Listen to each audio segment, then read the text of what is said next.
ಬಸ್ಗಳು ಒಂದು ರೌಂಡ್ ಹಾಕೊಂಡು ಮತ್ತೆ ಸಿಗ್ನಲ್ ಇಂದ ಸ್ಟ್ರೈಟ್ ಹೋಗುತ್ತೆ, ಇಲ್ಲ ಆ ಕಡೆಯಿಂದ ಹೋಗುತ್ತಾ, ನಾವು ಬಂದ ರೂಟ್ ಇಂದ ಹೋಗುತ್ತೆ. ಬರುವ ರೂಟ್ ಒಂದು, ಹೋಗುವಂತ ರೂಟ್ ಒಂದು. ಹಾಗಾಗಿ ದೇವಸ್ಥಾನದಲ್ಲಿ ಮೊನ್ನೆ ಪ್ರತಿಷ್ಠೆ ದಿವಸ ಕಳೆದ ಕಾರಣ ಆ ದಿವಸವೂ ಎಲ್ಲ ಭಕ್ತಾಭಿಮಾನಿಗಳೆಲ್ಲ ಬಂದು ಹೋದ್ರು. ಮತ್ತೆ ಕೇರಳದವರು ಅಂತ ಹೇಳಿ ಅಷ್ಟು ದೊಡ್ಡ ಏನೋ ಇಲ್ಲಿ ಜನಗಳು ಯಾರಿಲ್ಲ, ಅಲ್ಲಿ ಒಂದು 150 ಮಂದಿ ಇರುವಂತದ್ದು ಅಷ್ಟೇ. ಮತ್ತೆ ಬಂದ್ರೆ ಇಲ್ಲಿ ಅವರು ಬರ್ತಾರೆ ಅಷ್ಟೇ. ಹಾಗಾಗಿ ದೊಡ್ಡ ಏನು ಭಕ್ತಾಭಿಮಾನಿಗಳೇನಿಲ್ಲ. ದೇವಸ್ಥಾನ ಸುಮ್ಮನೆ ಬೆಳಿಗ್ಗೆ ಒಂದು 6 ಗಂಟೆಯಿಂದ ತೆಗೆದಿಡುದು, ಓಪನ್ ಮಾಡಿ ಇಡುದು, ಅಭಿಷೇಕಗಳೆಲ್ಲ ಮಾಡಿ 2 ಪೂಜೆ ಇದೆ, ಉಷಾ ಪೂಜೆ, ಉಚ್ಚ ಪೂಜೆ ಅಂತ ಹೇಳಿ ಇದೆ. 10 ಗಂಟೆವರೆಗೆ ಸುಮ್ಮನೆ ಅಲ್ಲಿ ಕೂತ್ಕೊಳ್ಳೋದು ಅಷ್ಟೇ. ಏನ್ ದೊಡ್ಡ ಏನು ಇನ್ಕಮ್ ಇರುವಂತ ದೇವಸ್ಥಾನ ಏನಲ್ಲ.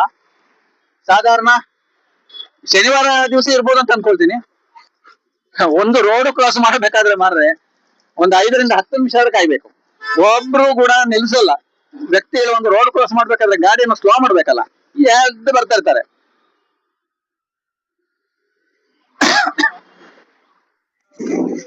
ನಮಗೆ ಒಂದು ಭಾಷೆ ಒಂದು ಗೊತ್ತಿದ್ರೆ ಯಾವ ಊರಿಗೆ ಬೇಕಾದ್ರೂ ಹೋಗಿ ಬರ್ಬೋದು, ಸಮಸ್ಯೆ ಏನಿಲ್ಲ. ನನಗೆ ಮಲಯಾಳ ಮತ್ತೆ ತಮಿಳು ಕನ್ನಡ 3 ಭಾಷೆ ಪರವಾಗಿಲ್ಲ, ಚೆನ್ನಾಗಿ ಬರುತ್ತೆ. ಮತ್ತೆ ಇಂಗ್ಲಿಷು ಹಿಂದಿ ಮೈಂಟೈನ್ ಮಾಡ್ತೀನಿ, ಪರವಾಗಿಲ್ಲ. ಒಂದು ಲೆವೆಲಿಗೆ ಮೈಂಟೈನ್ ಮಾಡಿ ಮಾತಾಡ್ಕೊಂಡು ಬರ್ತೀನಿ, ಬಾರದೇನಿಲ್ಲ, ಸಮಸ್ಯೆ ಏನೂ ಇಲ್ಲ. ಈಗ ಹೋಗಿ ಬಂದೆ, ಸಮಯ ಗಂಟೆ 3:15 ಆಯ್ತು. ಈಗ ಹೋಗಿ ಬರುವಾಗ ಆಟೋ ರಿಕ್ಷಕ್ಕೆ ಹೋಗುವುದಕ್ಕೆ ಬರೋದಕ್ಕೆ 20 ರೂಪಾಯಿ, 40 ರೂಪಾಯಿ. ಈಗ ಅಲ್ಲಿ ಮೈನ್ ರೋಡ್ ಇಂದ ನಮಗೆ ಒಂದು ಕಿಲೋಮೀಟರ್ ಅಷ್ಟೇ ನಡಿಬೇಕು ದೇವಸ್ಥಾನಕ್ಕೆ. ಆರಾಮಾಗಿ ಹೋಗಿ ಬರ್ಬೋದು, ಏನ್ ತೊಂದ್ರೆ ಇಲ್ಲ. ಗಾಂಧಿ ನಗರಕ್ಕೆ ಹೋಗುವಂತ ಆಟೋ ರಿಕ್ಷಾ ಅದು. ಕೊಲ್ಲಾಪುರ ಬಸ್ ಸ್ಟ್ಯಾಂಡ್ ಇಂದ, ಕೊಲ್ಲಾಪುರ ಬಸ್ ಸ್ಟ್ಯಾಂಡ್ ಅಂತ ಹೇಳಿದ್ರೆ ಬಸ್ ಸ್ಟ್ಯಾಂಡ್ ಅಲ್ಲಿ ಸಿಗಲ್ಲ ನಮಗೆ. ಅದು ಸರಿಯಾಗಿ ಗೊತ್ತಿದ್ದವರಿಗೆ ಮಾತ್ರ ಗೊತ್ತಾಗುತ್ತೆ ಅಷ್ಟೇ, ಗೊತ್ತಿಲ್ಲದವರಿಗೆ ಗೊತ್ತಾಗಲ್ಲ. ನಾವು ಹೋಗ್ಬೇಕಾದ್ರೆ ಎಲ್ಲಿ ಇಳ್ಕೊಂಡಿದೀವಿ, ರಿಟರ್ನ್ ಎಲ್ಲಿ ಸಿಗುತ್ತೆ ಅಂತ ಹೇಳಿ ಕೇಳ್ಕೊಂಡು ಬಂದ್ರೆ ನಮಗೆ ತಿಳಿಯುತ್ತೆ. ಹಾಗಾಗಿ ನಾವು ಹೋಗಿ ಬರೋದಕ್ಕೆ ಈಗ ಆಟೋ ರಿಕ್ಷಾ ಸಿಕ್ತು. ಈಗ ಅದರ ಬಗ್ಗೆ ನಮಗೆ ಮಾಹಿತಿ ಲಭ್ಯವಾಯಿತು, ಇನ್ನೇನು ಸಮಸ್ಯೆ ಇಲ್ಲ. ಈಗ ನಮಗೆ ಇನ್ನೊಂದು ದಿವಸ ನಮಗೆ ಮಹಾಲಕ್ಷ್ಮಿ ಟೆಂಪಲ್ಗೆ ಹೋಗ್ಬೇಕು. ಮಹಾಲಕ್ಷ್ಮಿ ಟೆಂಪಲ್ಗೆ ನಮಗೆ ಹೋಗೋದಾದ್ರೆ ಸರ್ವಿಸ್ ಆಟೋ ರಿಕ್ಷಾ ಸಿಗಲ್ಲ, ನಮಗೆ ಆಟೋ ಮಾಡ್ಕೊಂಡೇ ಹೋಗ್ಬೇಕಷ್ಟೇ. ನೋಡೋಣ, ಇನ್ನೂ ಒಂದು 9-10 ದಿವಸ ಇನ್ನೂ ಎಲ್ಲಿ ಇದೆ. 10 ದಿವಸದೊಳಗೆ ಹೋಗ್ಬಿಟ್ಟು ಬರೋಣ. ಜೂನ್ 1 ತಾರೀಕಿಗೆ ಇಲ್ಲಿಂದ ಬಿಡುಗಡೆ ಆಗುವಂತದ್ದು. ಜೂನ್ 1 ತಾರೀಕಿವರೆಗೆ ನಾನು ಇಲ್ಲೇ ಇದ್ದೀನಿ, ಏನು ಸಮಸ್ಯೆ ಇಲ್ಲ.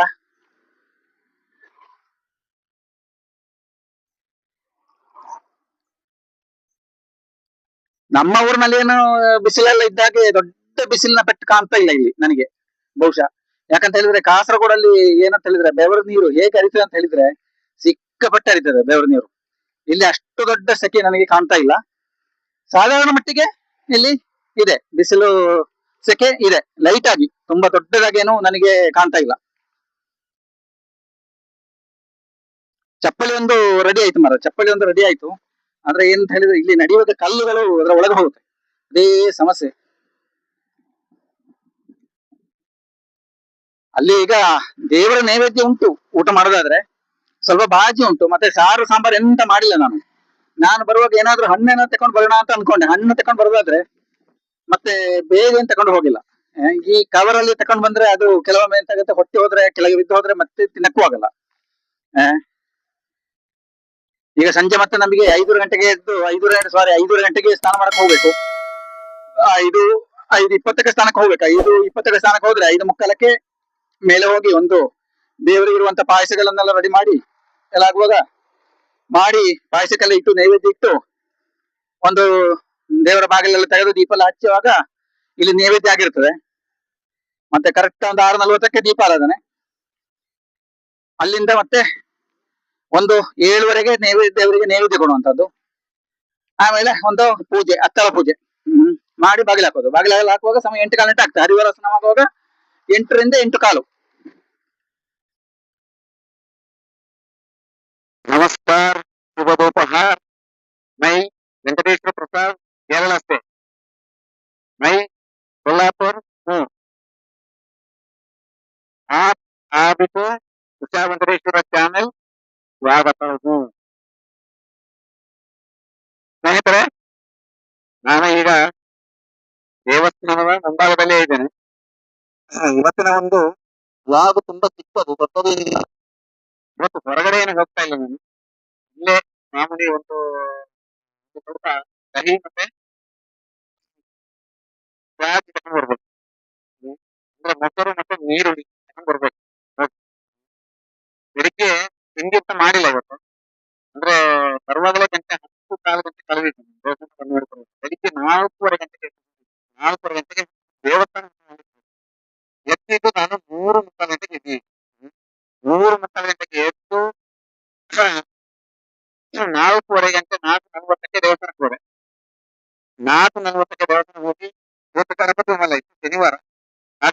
ಸ್ವಲ್ಪ ಭಕ್ತಾದಿ ಮನೆಗಳು ಇರ್ತಾರೆ ಅಂತ ಹೇಳಿದ್ರು. ಹಾಗಾಗಿ ನಾನು ಸ್ವಲ್ಪ ಬೇಗ ಎದ್ದು ಹೋದೆ. ಬರುವಾಗ 10-11 ಗಂಟೆ ಆಯ್ತು. ಹಾಗೆ ಎಂತ ಮಾಡಿದ್ರೆ ನೈವೇದ್ಯ ಇತ್ತು. ನೈವೇದ್ಯವನ್ನೇ ಇವತ್ತು ಊಟ ಮಾಡಿರುವಂತದ್ದು. ಅದು ಮೊಸರು ಕೂಡ ಇದ್ದಿಲ್ಲ ಇವತ್ತು. ಬರೀ ಅನ್ನಕ್ಕೆ ಸ್ವಲ್ಪ ಉಪ್ಪಿನಕಾಯಿ ಹಾಕೊಂಡು ಒಂದು ಬಣ್ಣಕ್ಕೆ ತೊಟ್ಕೊಂಡು ಊಟ ಮಾಡಿದೆ. ಈಗ ಮಧ್ಯಾಹ್ನಕ್ಕೆ ನಮಗೆ ಚಪಾತಿ ಮತ್ತೆ ಬಾಜಿ ಏನಾದ್ರು ಮಾಡ್ಬೇಕು. ಸೊ ರಾತ್ರಿಗೂ ಆಯ್ತು ಮಧ್ಯಾಹ್ನಕ್ಕೂ ಆಯ್ತು ಅಂತೇಳಿ ಅನ್ಕೊಳ್ತೀವಿ. ಯಾಕಂದ್ರೆ ಇನ್ನು ರಾತ್ರಿಗೆ ಚಪಾತಿನೇ ತಿನ್ನೋಣ ಅಂತ ಅನ್ಕೊಂಡಿದೀವಿ. ಎಲ್ಲ 3-4 ದಿವಸ ಆಯ್ತು ಬರೀ ಅನ್ನ ಊಟ ಮಾಡುದು, ರೈಸೇ ಊಟ ಮಾಡುದು. ನಿನ್ನೆ ಒಂದು ಹೊರಗಡೆ ಹೋಗಿ ಅದೇ ನಿಮ್ಮ ವಿಡಿಯೋದೆಲ್ಲ ಹಾಕಿದ್ವಿ ತಿಂಡಿ ತಿಂದು ತಿಂದು. ಇಲ್ಲಿ ಈಗ ಅಂಗಡಿಗೆ ನಮಗೆ ಅಲ್ಲಿ ಮೈನ್ ರೋಡಿಗೆ ನಾವು ಏನು ಹೋಗ್ತೀವಿ ಅದೇ ದಾರಿಯಲ್ಲಿ ಇರುವಂತ ಹೀಗೆ ಹೋಗೋದು. ಹಾಗೆ ನಾವೀಗ ಶಾಪಿಗೆ ಹೋಗೋಣ. ಹೋಗಿ ಒಂದು ಮೊಸರು ಮತ್ತೆ ನೀರುಳ್ಳಿಯನ್ನು ತಕೊಂಡು ಬರೋಣ.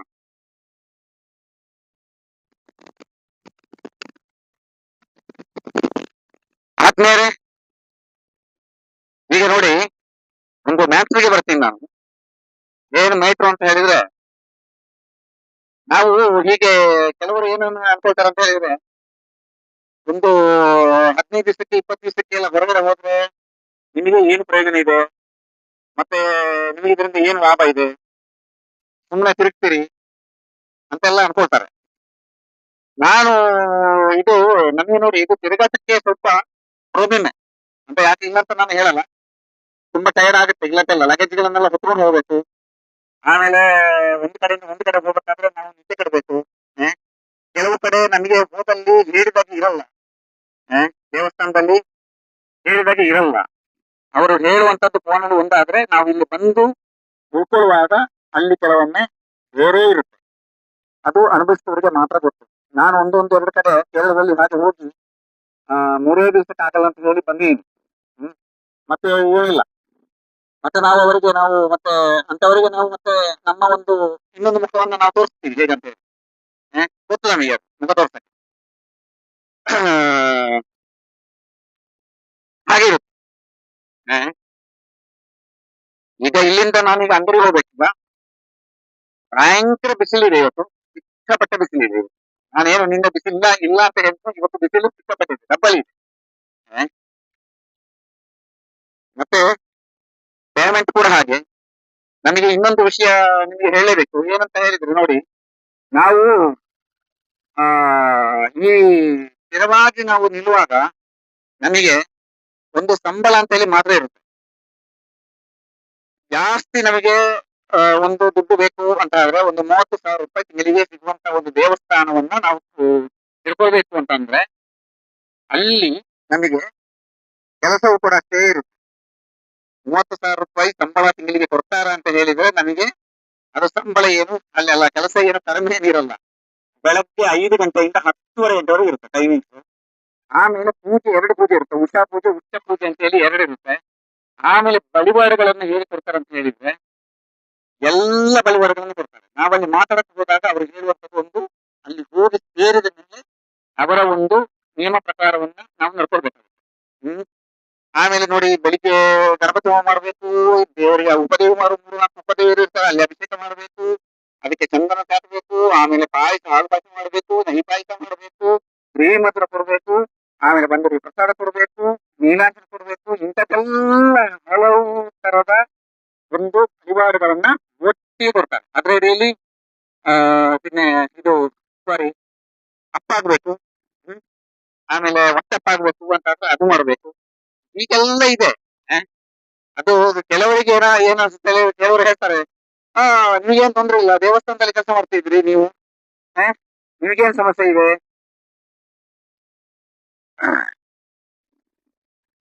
ಯೂಟ್ಯೂಬ್ ಚಾನಲ್ ಅಕ್ಕ.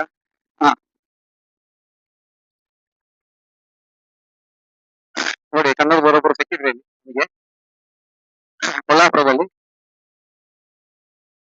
ಹಾಗೆ ಕೆಲವರು ಹಾಗೆ ಏನ್ ಅನ್ಕೊಳ್ತಾರೆ ಅಂತ ಹೇಳಿದ್ರೆ ನಮಗೆ ಏನು ಕೆಲಸ ಇರುವುದಿಲ್ಲ, ಆರಾಮವಾಗಿ ಇವರು ಬೆಳಿಗ್ಗೆ 5 ಗಂಟೆ ಹೋದ್ರೆ 10 ಗಂಟೆ ಕೆಲಸ ಎಲ್ಲ ಮುಗಿಯಿತು ಅನ್ಕೊಳ್ತಾರೆ. ಸೊಂಟ ಮುರಿದು ಹೋಗುತ್ತೆ. ಅದು ಗೊತ್ತಾ ನಿಮಗೆ? ದೇವಸ್ಥಾನದ ಕೆಲಸ ಅಂತ ಹೇಳಿದ್ರೆ ಕೆಲಸ ಕಡಿಮೆ ಅಂತ ಹೇಳಿ ಅನ್ಕೊಳ್ಳೋದು ಕೆಲವರು. ಕೆಲಸ ಬರಬರಿ ಕೆಲಸ ಇರುತ್ತೆ. ಸೊಂಟ ಮುರಿದು ಹೋಗುತ್ತೆ ನಿಮ್ಗೆ ಆ ತರ ಕೆಲಸ ಕೊಟ್ಟು. ಗೊತ್ತಾ? ಒಂದು 5 ನಿಮಿಷ ನಮಗೆ ಕೂತ್ಕೊಳ್ಳಕ್ಕೆ ಸಮಯ ಇರುತ್ತೆ. ಮಾತ್ರ ಅಲ್ಲ, ಬೆಳಿಗ್ಗೆ ನಾವು 4:30 ಗಂಟೆಗೆ ಎದ್ದು ವಾಶ್ರೂಮಿಗೆಲ್ಲ ಹೋಗಿ ನಾವು ದೇವಸ್ಥಾನಕ್ಕೆ ಹೋದವರು ಮತ್ತೆ ತಿರುಗಿ ನಾವು ವಾಶ್ರೂಮಿಗೆ ಹೋಗೋದು 10:30 ಗಂಟೆ ಮೇಲೆ ವಾಶ್ರೂಮಿಗೆ ಹೋಗುವಂತ. ಅದರ ಮಧ್ಯದಲ್ಲಿ ನಮಗೆ ವಾಶ್ರೂಮಿಗೆ ಹೋಗಕ್ಕಾಗಲ್ಲ, ತಿಂಡಿ ಇರಲ್ಲ, ಮತ್ತೆ ನೀರು ಕುಡಿಯಕ್ಕಾಗಲ್ಲ. ಅದರ ಇಡೆಯಲ್ಲಿ ಸಿಕ್ಕಾಪಟ್ಟೆ ನಮಗೆ ಏನಂತ ಹೇಳಿದ್ರೆ ಭಕ್ತಾದಿ ಮನೆಗೆ ಹೋಗ್ಬೇಕಾದ್ರೆ ಅಲ್ಲಿ ಇಲ್ಲಿ ಓಡಾಡಬೇಕು. ದೇವಸ್ಥಾನದ ಸ್ಟೆಪ್ಗಳು ಇರ್ತವೆ, 3-4 ಸ್ಟೆಪ್ಗಳು ಇರ್ತವೆ, ಮೇಲೆ ಒಳಗೆ ಮೇಲೆ ಕೆಳಗೆ ಹತ್ತಿ ಇಳಿದು ಮಾಡಬೇಕು. ಇಂಥದೆಲ್ಲ ಕೆಲಸ ಇದೆ. ಮತ್ತೆ ಅದು ಅಲ್ಲ, ಕೆಲವರು ಏನ್ ಮಾಡ್ತಾರೆ, ಕಮಿಟಿಯವರು ಬಂದಾಗ ಅಲ್ಲಿ ಸ್ವಲ್ಪನೂ ಕೂಡ ಏನಾದ್ರೂ ಒಂದು ಸಣ್ಣ ಒಂದು ಏನಾದ್ರೂ ಅವರಿಗೆ ನೋಡಿ ಸಿಕ್ಕಿದ್ರೆ ಸಾಕು ಹೇಳಕ್ಕೆ, ಬೇರೆ ಏನು ಬೇಡ. ಆ ದೇವರ ಅಭಿಷೇಕ ಮಾಡುವಾಗ ಅಲ್ಲಿ ಹಿಂದಿನದ್ದು ಹೂವು ಮತ್ತೆ ಚಂದನ ಏನಾದ್ರೂ ಇದ್ರೆ ಅದು ಎಲ್ಲ ತೆಗೆದು ಕ್ಲೀನ್ ಮಾಡ್ಬೇಕು. ಒಳಗೆ ಕ್ಲೀನ್ ಆಗಿ ಇಟ್ಕೊಳ್ಬೇಕು. ದೀಪಗಳ ಬೆಳಕುಗಳನ್ನೆಲ್ಲ ಕಿಡಿಗಳನ್ನೆಲ್ಲ ಚೆನ್ನಾಗಿ ಕ್ಲೀನ್ ಆಗಿ ಇಟ್ಕೊಳ್ಬೇಕು. ಇಂಥದ್ದೆಲ್ಲ ಇದೆ. ಆ ದೇವಸ್ಥಾನದ ಕೆಲಸ ಅಂತ ಹೇಳಿದ್ರೆ ಸುಲಭ ಏನಿಲ್ಲ. ಒಬ್ಬ ಮಾಮೂಲಿಯಾಗಿ ಬೆಳಗ್ಗೆ 7 ಗಂಟೆಗೆ ಎದ್ದು ಆಫೀಸಿಗೆ ಹೋಗಿ ಕೆಲಸ ಮಾಡಿ ಸಂಜೆ ಬರುವವರು, ಅದೇ ತರ ದೇವಸ್ಥಾನದ ಕೆಲಸ ಮಾಡುವವರು ಬೆಳಗ್ಗೆ ಎದ್ದು 4:30 ಗಂಟೆಗೆ ಎದ್ದು ಹೋಗಿ 10 ಗಂಟೆಗೆ ಬರುವವರು ಎಲ್ಲ ಸೇನೆ ಒಂದೇ. ಆಮೇಲೆ ಇನ್ನೊಂದು ಏನಪ್ಪಾ ಅಂತಂದ್ರೆ, ಅವರಿಗೆ ಮತ್ತೆ ದೇವಸ್ಥಾನದವರಿಗೆ ಮತ್ತೆ ಸಂಜೆ ತಿರುಗಿ ಡ್ಯೂಟಿ ಇದೆ. 5 ಗಂಟೆಯಿಂದ ಮತ್ತೆ 7:30 ಗಂಟೆವರೆಗೆ ಡ್ಯೂಟಿ ಇದೆ. ಇನ್ನೊಂದು ದೇವಸ್ಥಾನದ ಕೆಲಸ ಅಂತ ಹೇಳಿದ್ರೆ ಎಲ್ಲವೂ ಕೂಡ ಗೊತ್ತಿರ್ಬೇಕು. ಅರ್ಧಂಬರ್ಧ ಅಲ್ಲಿ ಗೊತ್ತಿಲ್ಲ ಅಂತ ಹೇಳಿದ್ರೆ ಅಂದ್ರೆ ಸರಿಯಾಗಿ ಎಲ್ಲರೂ ಗೊತ್ತಿದ್ದವರೇ ಅಲ್ಲಿ ಇರ್ತಾರಂತ ಹೇಳಕ್ಕಾಗಲ್ಲ. ಈಗ ನಾನು ಕೂಡ ಅಷ್ಟೇ, ನಾನೇನು ದೊಡ್ಡ ಪುರೋಹಿತ ದೇವಸ್ಥಾನದಲ್ಲಿ ಹೋಗಿ ಏನು ಮಟ್ಟ ಖಂಡಿತ ಕಲ್ತು ಮಾತಾಡಬಲ್ಲ, ತಕ್ಕ ಮಟ್ಟಿಗೆ ಕಲ್ತು ಪೂಜೆ ಮಾಡುವಂತದ್ದು ಅಷ್ಟೇ. ಮತ್ತೆ ಅದೆಲ್ಲ ಒಂದು ನೇಕ್ ಇದೆ. ಆ ನೇಕಲ್ಲಿ ಹೋದ್ರೆ ನಮಗೆ ಬದುಕಕ್ಕೆ ದಾರಿ ಇದೆ ಅಷ್ಟೇ, ಮತ್ತೇನಿಲ್ಲ. ಇನ್ನು ಹಾಗೆ ಈ ಸ್ಥಿರವಾಗಿ ದೇವಸ್ಥಾನದ ಬಗ್ಗೆ ನಾನು ನಿಮಗೆ ಈಗ ಮಾಹಿತಿ ಕೊಟ್ಟಿರುವಂತದ್ದು. ಆಮೇಲೆ ಇನ್ನು ನಮಗೆ ಈ 15 ದಿವಸ 20 ದಿವಸಕ್ಕೆ ನಾವು ಏನು ಹೊರಗಡೆ ಹೋಗ್ತೀವಿ, ಇದರದ್ದು ನಮಗೆ ತಲೆಬಿಸಿ ಇರುವಂತದ್ದು ಒಂದೇ ಒಂದು, ಏನಂತ ಹೇಳಿದ್ರೆ ಅಲ್ಲಿ ಹೋದಾಗ ಹೇಗೆ ಇರುತ್ತೆ ಅಂದ್ರೆ ಸ್ಟೇ ಮಾಡಕ್ಕೆ ರೂಮು, ಅಲ್ಲಿಯ ವ್ಯವಸ್ಥೆಗಳು ಹೇಗೆ ಅವರು ಮಾಡಿಕೊಡ್ತಾರೆ ಅನ್ನೋದು ನಮ್ಗೆ ತಲೆಬಿಸಿ ಇರುತ್ತೆ. ಮತ್ತೆ ಒಂದು ದೂರದ ಊರಿಗೆ ಹೋಗುವಾಗ ನಾವು ಕೇಳಿದ ಮೇಲೆ ಅವರು ಸರಿಯಾಗಿ ನಮಗೆ ಅದನ್ನೆಲ್ಲ ಅದರ ಬಗ್ಗೆ ಮಾಹಿತಿ ಬರ್ಕೊಂಡೆ ನಾವು ಹೋಗುವಂಥದ್ದು. ಪೇಮೆಂಟ್ ಆಗ್ಲಿ, ಹೋಗಿ ಬರುವಂತ ಒಂದು ಚಾರ್ಜ್ ಆಗಿರ್ಲಿ, ನಮಗೆ ಊಟ ತಿಂಡಿ ಆಗಿರ್ಲಿ, ಅದೆಲ್ಲವೂ ಕೂಡ ನಾವು ಮಾತಾಡ್ಕೊಂಡೆ ನಾವು ಹೋಗುವಂಥದ್ದು. ಅಲ್ಲದೆ ನಾವು ಖಾಲಿ ಇರಲ್ಲ ಅಂತ ಜಾಗ. ಹಾಗೆ ನಿನ್ನೆ ಏನು ಬಸ್ ಸ್ಟ್ಯಾಂಡ್ ಅಲ್ಲಿ ನಾನು ಚಪ್ಪಲಿ ಹೊಲಿಯಕ್ಕೆ ಹೋಗಿದ್ನು, ಆ ಅಮ್ಮ ಬಂದ್ಬಿಟ್ಟು 1 ಸಾಟ್ ತಗೊಂಡ್ರು ದುಡ್ಡು. 1 ಸಾಟ್ ಅಂತ ಹೇಳಿದ್ರೆ 150 ರುಪೀಸ್ ಅಂತ ಹೇಳಿದ್ರೆ ಜಾಸ್ತಿ ಆಯ್ತು. ನಾನು ಮತ್ತೆ ಕಡಿಮೆ ಮಾಡಕ್ಕೆ ಏನು ಹೋಗಿಲ್ಲ, ಅವರು ವಯಸ್ಸಾದವರು. ಹಾಗಾಗಿ ಆ ಬಿಸಿಲಿಗೆ ಕೂತ್ಕೊಂಡು ಇಡೀ ದಿವಸ ಬಿಸಿಲು ಕೂತ್ಕೊಂಡು ನೋಡ ಹೋಗ್ತಾ ಇದ್ರು ನಾವು. ಏನು ಪಾಪ ಹೊಟ್ಟೆ ಪಾಡಿಗೋಸ್ಕರ ಒಬ್ರು ಕಷ್ಟಪಡುವಾಗ ಅವ್ರು ನೋಡುವಾಗ ನಮಗೆ ಭಾರಿ ಬೇಸರ ಆಗುತ್ತೆ. ನಮಗೆ ದೇವರು ಒಂಥರ ಮತ್ತೊಂದು ತರ ಕೊಡ್ತಾನೆ. ಹಾಗಾಗಿ ಏನು ಮತ್ತೆ ನಾನು ಅವ್ರ ಹತ್ರ ಏನು ರಿಯಾಯಿತಿ ಮಾಡಕ್ಕೆ ಹೋಗಿಲ್ಲ. ಹಾಗಾಗಿ 160 ರುಪೀಸ್ ಕೊಟ್ಟೆ ಅವರಿಗೆ. ಮತ್ತೆ ಇನ್ನೊಂದು ವಿಚಾರ ಏನಪ್ಪ ಅಂತ ಹೇಳಿದ್ರೆ, ನೋಡಿ, ನಮಗೆ ಇವತ್ತು ಡೆಲ್ಲಿಯಿಂದ ಕನ್ಯಾಕುಮಾರಿ ತನಕ ನಮಗೆ ಇವತ್ತು ನಮ್ಮನ್ನ ಒಂದು ಇಳಿಸೋ ಜನಗಳಿದ್ದಾರೆ. ಇದು ನಾನೇನು ಹೊಗಳ್ತಾ ಇಲ್ಲ, ನನ್ನನ್ನು ನಾನು ಹೊಗಳ್ತಾ ಇಲ್ಲ. ಇವತ್ತು ನಾನು ಏನು ಅಲ್ಲಿ ಇಲ್ಲಿ ಮುಖ್ಯಶಾಸ್ತ್ರಿಗೆ ಹೋಗ್ತಾ ಇದ್ದೀನಿ. ಆದ್ರಿಂದ ನಾನು ಈಗ ಈ ಒಂದು ಕೆಲಸ ಸ್ಟಾರ್ಟ್ ಮಾಡಿ ಸಾಧಾರಣ ಒಂದು 4 ವರ್ಷ ಮೇಲೆ ಆಯ್ತು ಈಗ ಮುಖ್ಯಶಾಸ್ತ್ರಿಗೆ ಹೋಗ್ತಾ ಇರೋದು. ನಮಗೆ ಗ್ರೂಪ್ ಇದೆ, ಕೇರಳ ಗ್ರೂಪ್ ಇದೆ, ಒಂದು 3-4 ಗ್ರೂಪ್ ಇದೆ. ನಮಗೆ ಸಮಸ್ಯೆ ಏನಿಲ್ಲ. ಆದ್ರಿಂದ ನಮಗೆ ಇವತ್ತು ಕನ್ಯಾಕುಮಾರಿಯಿಂದ ಡೆಲ್ಲಿ ತನಕ ನಮಗೆ ಪರಿಚಯವರಿದ್ದಾರೆ. ಅದೇ ತರ ಈ ಕಡೆ ತಮಿಳುನಾಡು ನಮಗೆ ತಿರುಚಿನಾಪಳ್ಳಿ, ಪುಂಡುಕಾರ್, ಮೈಲಾಡುತುರೈವರೆಗೆ ನಮಗೆ ಇವತ್ತು ಜನಪರಿಚಯವರಿದ್ದಾರೆ. ಅಲ್ಲಿಗೆಲ್ಲ ನಾನು ಹೋಗ್ತಾ ಇರ್ತೀನಿ. ಅಂದ್ರೆ ಹೇಳಿದ್ರೆ ಅಲ್ಲೆಲ್ಲ ವರ್ಷದಲ್ಲಿ ಒಂದ್ಸಲ ಅಲ್ಲಿ ಎಲ್ಲ ಬಹಳ ಗ್ರೈಂಡ್ ಆಗಿ ಉತ್ಸವ ಇರುತ್ತೆ. ಆ ಉತ್ಸವ ಸಮಯದಲ್ಲಿ ನಮ್ಮನ್ನ ಅವರು ಹೆಲ್ಪಿಗೆ ಕರೀತಾರೆ. ಕೆಲಸ ಇದೆ, ಬರಾಬರಿ ಕೆಲಸ ಇದೆ, ಕೆಲಸ ಇಲ್ಲ ಅಂತ ಏನಿಲ್ಲ. ಅಲ್ಲಿ ಹೋಗಿ ಸುಮ್ಮನೆ ಏನೋ ಹೋಗಿ ಕೂತ್ಕೊಳ್ಳೋದಲ್ಲ, ಅಲ್ಲಿ ಒಳ್ಳೆ ಕೆಲಸ ಇದೆ. ಆ ಕೆಲಸಕ್ಕೆ ತಕ್ಕ ಪೇಮೆಂಟ್ ಕೂಡ ಕೊಡ್ತಾರೆ ಅವರು. ಈಗ ಹೋಗಿ ಬಟ್ಟೆ ತೊಳಿಬೇಕು, ಮತ್ತೆ ಚಪಾತಿ ಮಾಡ್ಬೇಕು. ನಾನಲ್ಲಿ ಹೋಗಿ ಓನಿಯನ್ ತಗೊಳ್ಳ ಅಂತ ಹೇಳಿ ಹೋದೆ, ಅಲ್ಲಿ ಅಂಗಡಿ ಕ್ಲೋಸ್ ಆಗಿದೆ, ಶಾಪ್ ಇಲ್ಲ. ಮತ್ತೆ 1 ಪ್ಯಾಕೆಟ್ ದಹಿ ತಗೊಂಡ್ ಬಂದೆ. ದಹಿ ಸಿಕ್ತು. ಈಗ ಕೈಯಲ್ಲಿ ಬ್ಯಾಗ್ ಹಿಡ್ಕೊಂಡು ಈಗ ಹೋಗ್ತಾ ಇದ್ದೀನಿ. ಈಗ ಮಧ್ಯಾಹ್ನಕ್ಕೆ ಈಗ ಹೊಟ್ಟೆಗೆ ಹಾಕ್ಲಿಕ್ಕೆ ಅಂತ ಇಲ್ಲ. ಹಾಗೆ ಅಲ್ಲಿ ಒಂದು 2 ಪ್ಯಾಕೆಟ್ ಬಿಸ್ಕೆಟ್, ಆಮೇಲೆ ಒಂದು 1/4 ಕೆಜಿ ಒಳ್ಳೆ ಒಂದು ಮಿಕ್ಸರ್ ಇತ್ತು, ಮಿಕ್ಸರ್ ಕೂಡ ತಕೊಂಡು. ಎದೆ ಹೊತ್ತಿಗೆ ಏನಾದ್ರು ಬಾಯಿಗೆ ಹಾಕ್ಲಿಕ್ಕೆ ತಿನ್ಲಿಕ್ಕೆ ಏನಾದ್ರು ಬೇಕಾಗ್ತದೆ. ನಿದ್ದೆ ಮಾಡಿ ಎದ್ದೇಳುವಾಗ ಬಾಯಿಗೆ ಏನಾದ್ರು ಹಾಕದಿದ್ರೆ ನಮಗೆ ಸರಿಯಾಗಲ್ಲ, ನಿದ್ದೆ ಹೋಗಲ್ಲ. ಮತ್ತೆ ಹಾಗೆ ನಾನು ಟೀ ಕುಡಿಯುದು 2 ಸಲ ಟೀ ಕುಡಿಯುದು, ಬೆಳಿಗ್ಗೆ ಮತ್ತೆ ಬೆಳಗ್ಗೆ ಒಂದು 8 ಗಂಟೆಗೆ ಟೀ ಕುಡಿತೀನಿ, ಸಂಜೆ 4:30 ಟೀ ಕುಡಿತೀನಿ. ಅದಕ್ಕಿಂತ ನಂತರ ಟೀ ಇಲ್ಲ. ಮತ್ತೆ ಟೀ ಕುಡಿತೀನಿ ಇಲ್ಲ ಅಂತಲ್ಲ, ಯಾಕೆ ಸುಮ್ಮನೆ ಹೇಳ್ಬಾರ್ದು. ಅಂದ್ರೆ ಯಾವಾಗ ಟೀ ಕುಡಿತೀನಿ ಅಂತ ಹೇಳಿದ್ರೆ ಟ್ರಾವೆಲ್ ಟೈಮ್ ಅಲ್ಲಿ ಟೀ ಕುಡಿತೀನಿ. ಮತ್ತೆ ಅದು ಬಿಟ್ರೆ ಮತ್ತೆ ಹೀಗಿರ್ಬೇಕಾದ್ರೆ ನಾನು ಟೀ ಕುಡಿಯೋದು. ಯಾಕಂದ್ರೆ ಸಂಜೆ 6:30 ಗಂಟೆ ಮೇಲೆ 5 ಗಂಟೆ ಎಲ್ಲ ಟೀ ಕುಡಿದ್ರೆ ಕೆಲವೊಮ್ಮೆ ನಮಗೆ ರಾತ್ರಿ ನಿದ್ದೆ ಬರೋ ಟೈಮಿಗೆ ನಿದ್ದೆ ಬರುತ್ತೆ. ಮತ್ತೆ ಅದು ಅಲ್ಲ, ಟೀ ಜಾಸ್ತಿ ಕುಡಿದ್ರೆ ಏನಂತ ಹೇಳಿದ್ರೆ ಸಿಕ್ಕ. ಹಾಗಾಗಿ ನೋಡಿ, ಅವರು ದೇವರಿಗೆ ಕೈ ಮುಗಿತಾ ಇದ್ದಾರೆ. ಹಾಗಾಗಿ ಒಂದೊಂದು ಸ್ಪೆಷಲ್ ಒಂದು ವಿಡಿಯೋವನ್ನ ಮಾಡ್ಬೇಕಂತ ಹೇಳಿದ್ರು. ಹಾಗಾಗಿ ವಿಡಿಯೋವನ್ನ ಮಾಡಿ ಹಾಕ್ತಾ ಇದ್ದೀನಿ.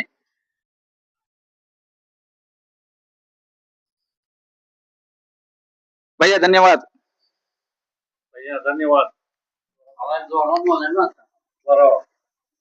ಆತ್ಮೀಯರೇ, ಈಗ ಏನು ನೀವು ದೃಶ್ಯಾವಳಿಯಲ್ಲಿ ನೋಡ್ತಾ ಇದ್ದೀರಿ, ಇವರು ಇಲ್ಲಿ ಕೊಲ್ಲಾಪುರದವರು. ಇಲ್ಲಿ ನಮ್ಮ ಅಯ್ಯಪ್ಪ ಸ್ವಾಮಿ ದೇವಸ್ಥಾನದಲ್ಲಿ ಒಂದು ಪಾಯಿಂಟ್ ಹೊಡೆಯುವ ಕೆಲಸಕ್ಕೆ ಇಲ್ಲಿ ಬಂದಿದ್ದಾರೆ, ಡ್ಯೂಟಿ ಮಾಡ್ತಾ ಇದ್ದಾರೆ. ಇವರಿಗೆ ನಮ್ಮ ಚಾನೆಲ್ಗೆ ಸಬ್ಸ್ಕ್ರೈಬ್ ಕೂಡ ಮಾಡಿದ್ದಾರೆ. ಹಾಗಾಗಿ ಇವರ ಒಂದು ಪರಿಚಯವನ್ನು ನಾವೀಗ ಮಾಡ್ತಾ ಹೋಗೋಣ. ತುಮಾರ नाम का? सुरेश नवले. सुरेश नवले. संजय कमळे कोल्हापूर. राजू मोरे कोल्हापूर. शेखरराव मोरे कोल्हापूर. ओके, धन्यवाद धन्यवाद. ಆ ವಿಡಿಯೋದಲ್ಲಿ ನೀವು ಏನು ನೋಡ್ತಾ ಇದ್ದೀರಿ, ಅವರು ಪಾಪ ಇಲ್ಲಿ ಕೆಲಸಕ್ಕಂತೇಳಿ ಬಂದವರು. ಪಾಪ ಏನಪ್ಪಾ ಅಂತ ಹೇಳಿದ್ರೆ, ಈ ಹಳ್ಳಿ ಕಡೆಯಿಂದ ಬಂದವರಿಗೆ ಒಂದು ವಿಡಿಯೋ ಮಾಡುವಾಗ ಅಥವಾ ಒಂದು ವಿಡಿಯೋದಲ್ಲಿ ಒಂದು ಕಾಣುವಾಗ ಅವರಿಗೆ ಏನಾಗತ್ತೆ ಅಂತ ಹೇಳಿದ್ರೆ, ನಾವು ಒಂದು ಇದರಲ್ಲಿ ಒಂದು ಬರಬೇಕು, ನೋಡ್ಬೇಕು ಅಂತ ಹೇಳಿ ಅವರಿಗೆ ಒಂದು ತುಂಬಾ ಒಂದು ಆಸೆ ಇರುತ್ತೆ. ಅಂತ ಹೇಳಿದ್ರೆ, ಈ ನಮಗೆ ಸಿಟಿಯಲ್ಲೆಲ್ಲ ಬೆಳೆದವರಿಗೆ ಟಿವಿಯಲ್ಲಿ ಬರುವಂತದ್ದು ಆಗಲಿ, ಕ್ಯಾಮ್ರಾದಲ್ಲಿ ಬರುವಂತದ್ದೆಲ್ಲ ದೊಡ್ಡ ವಿಷಯ ಅಲ್ಲ. ಅವರಿಗೆ ಅದೊಂದು ದೊಡ್ಡ ವಿಷಯ. ನಾವೊಂದು ವಿಡಿಯೋ ಮಾಡ್ಕೊಂಡು ಹೋಗುವಾಗ ನೋಡ್ಬೇಕು, ನಮ್ಮ ಹಿಂದೆ ಬಹಳಷ್ಟು ಮಂದಿಗಳು ಬಂದು ತಲೆ ನೆಕ್ಕಿ ನೋಡುವಂತದ್ದು. ಮತ್ತೆ ಅವರಾಗೆ ಬಂದು ಒಂದು ನಿಮ್ಮ ಚಾನಲ್ ಹೆಸರು ಹೇಳಿ ಒಂದು ಸಬ್ಸ್ಕ್ರೈಬ್ ಮಾಡ್ಕೊಳ್ತೀವಿ ಅಂತ ಹೇಳಿದಾಗ ನಾವು ಅವರಿಗೆ ಒಂದು ಗೌರವ ಕೊಟ್ಟು ಅವರ ಒಂದು ವಿಡಿಯೋವನ್ನು ಹಾಕೋದು ನಮ್ಮ ಒಂದು ಕರ್ತವ್ಯ ಆಗಿರುತ್ತೆ. ಯಾಕಂತ ಹೇಳಿದ್ರೆ, ಅದು ಒಂದು ಅವರು ನಮ್ಮ ಮೇಲೆ ಕೊಟ್ಟಿರುವಂತ ಒಂದು ಸ್ನೇಹ ಪ್ರೀತಿ ಇದೆಯಲ್ಲ, ನಮಗೆ ಅದಕ್ಕಿಂತ ಹೆಚ್ಚು ಬೇಡ. ದುಡ್ಡು ಇವತ್ತು ಬರುತ್ತೆ ಹೋಗುತ್ತೆ. ಆ ದುಡ್ಡು ಇವತ್ತು ನನ್ನ ಕೈಯಲ್ಲಿ 500 ರೂಪಾಯಿ ಇದ್ರೆ ಆ 500 ರೂಪಾಯಿ ಮತ್ತೊಬ್ಬನ ಕೈಯಲ್ಲಿ ಅದು ಕೊಟ್ರೆ ಆ ದುಡ್ಡು ಹೋಯ್ತು. ಆದ್ರೆ ನಾವು ಇಟ್ಟಿರುವಂತ ಒಂದು ಆತ್ಮವಿಶ್ವಾಸ, ಒಂದು ಪ್ರೀತಿ ಇದೆಯಲ್ಲ, ಇಟ್ಕೊಂಡು ಬರ್ತಾರಲ್ಲ ನಮ್ಮ ಹತ್ರ, ಅದಕ್ಕೆ ನಾವು ಗೌರವ ಕೊಡ್ಬೇಕಾಗತ್ತೆ. ಅವರನ್ನ ನಾವೊಂದು ಕೇವಲವಾಗಿ ನೋಡೋದು ಸರಿ ಇರುವುದಿಲ್ಲ. ಹಾಗಾಗಿ ಅವರ ಒಂದು ವಿಡಿಯೋವನ್ನ ನಾನು ಇದರಲ್ಲಿ ಅಪ್ಲೋಡ್ ಮಾಡಿರುವಂತದ್ದು. ಈಗ ನನಗೆ ಇಲ್ಲಿ ಇದು ಬಟ್ಟೆ ಎಲ್ಲ ತೊಳಿಬೇಕು. ಹಾಗಾಗಿ ನಾನು ಮತ್ತೆ ಚಪಾತಿ ಕೂಡ ಮಾಡ್ಬೇಕು. ಸಮಯ ಬಂದ್ಬಿಟ್ಟು ಈಗ 2 ಗಂಟೆ ಹತ್ರ ಆಗಿದೆ. ನಾನು ಹಾಗಾದ್ರೆ ಈಗ ಮೊದಲಿಗೆ ನಾವು ಒಂದು ಚಪಾತಿಯನ್ನ ಮಾಡೋಣ, ನಂತರ ಬಟ್ಟೆ ತೊಳೆಯುವ ಒಂದು ಕಾರ್ಯಕ್ರಮವನ್ನ ಇಟ್ಕೊಳ್ಳೋಣ. ನೋಡಿ, ನಮ್ಮ ದೇವಸ್ಥಾನದ ಹತ್ತಿರ ಇರುವವರು ಇವರು. Santosh, thank you. ಜಾಬ್ कितना बोला सेकंड ईयर ಓಕೆ. ಹಾಗಾದ್ರೆ ನಾನು ಈ ಒಂದು ಬ್ಲಾಗ್ ಅನ್ನು ಇಲ್ಲಿ ಮುಗಿಸ್ತಾ ಇದ್ದೀನಿ. ಮುಂದಿನ ಒಂದು 10 ಹೊಸ ಒಂದು ವಿಡಿಯೋದೊಂದಿಗೆ ನಿಮ್ಮ ಜೊತೆಗೆ ಸಿಗ್ತೀನಿ. ಉಷಾ ವೆಂಕಟೇಶ್ವರ ಬ್ಲಾಗ್ 32 ಇನ್ಸ್ಟಾಗ್ರಾಮ್ ಇದೆ, ಫಾಲೋ ಮಾಡ್ಕೊಳ್ಳಿ. ಉಷಾ ವೆಂಕಟೇಶ್ವರ ಬ್ಲಾಗ್ ಚಾನೆಲ್ ಇದೆ, ಸಬ್ಸ್ಕ್ರೈಬ್ ಮಾಡ್ಕೊಳ್ಳಿ ಅಂತ ಹೇಳ್ತಾ ಈ ವಿಡಿಯೋನ ನಾನು ಮುಗಿಸ್ತಾ ಇದ್ದೀನಿ. ನಿಮ್ಗೆಲ್ಲರಿಗೂ ಬಾಯ್ ಬಾಯ್.